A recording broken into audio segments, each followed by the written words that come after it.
to do one dive for sure. When we arrived in Belize, the question wasn't if corals were unhealthy, but why were they unhealthy?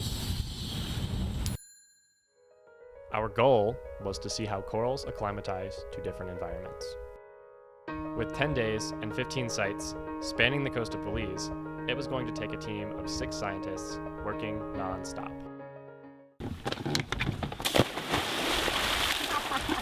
There's a cannonball.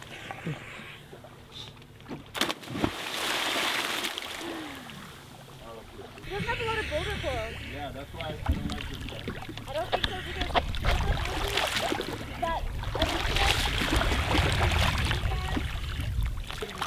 There's a deployer right here and a bunch of Psittaciaria. We're behind the reef for the time being. I'll go look for Justice. Behind the reef for the time being. He's not finding.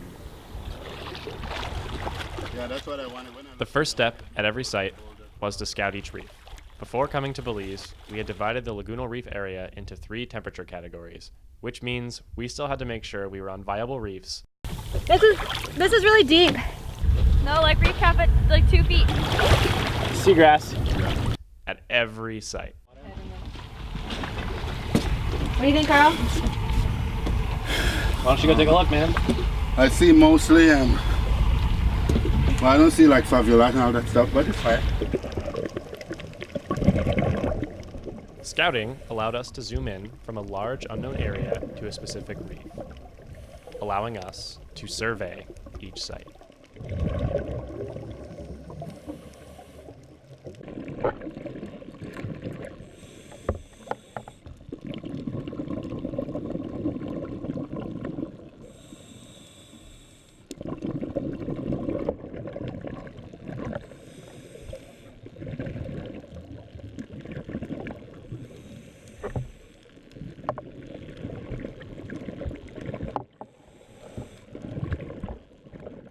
The ultimate goal of our coral surveys was to quantify what kinds and exactly how many corals were at each site.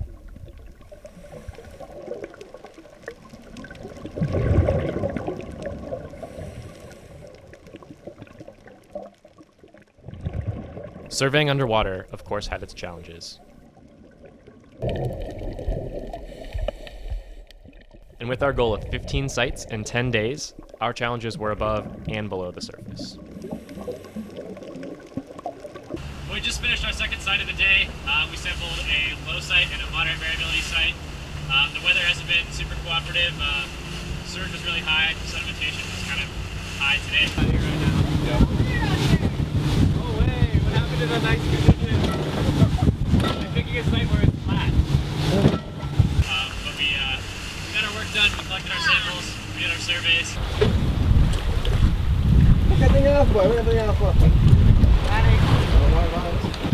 Fisheries department just stopped by our site here to check things out, just letting us continue with our research as planned.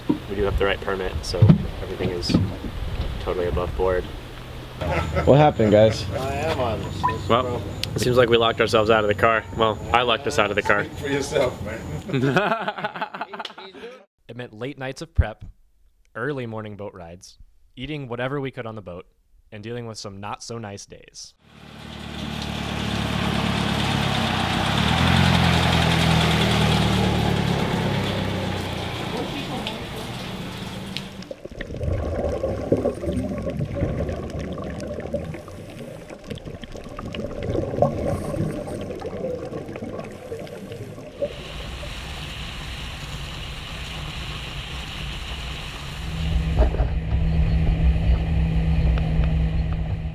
To sum up what we saw in our surveys in one word, I would say complex.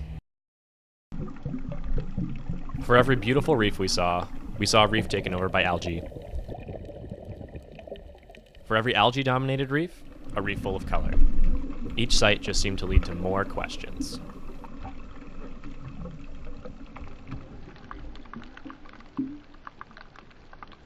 We never once thought that temperature could be the only driving factor in the health of these reefs.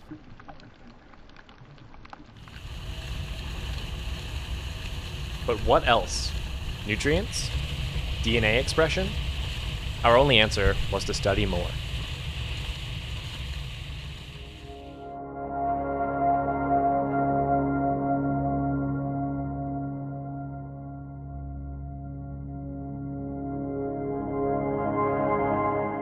We never questioned the importance of reefs, how many species rely on the reef, and how much life thrives there. Understanding how coral communities are changing is the crucial first step in preserving them.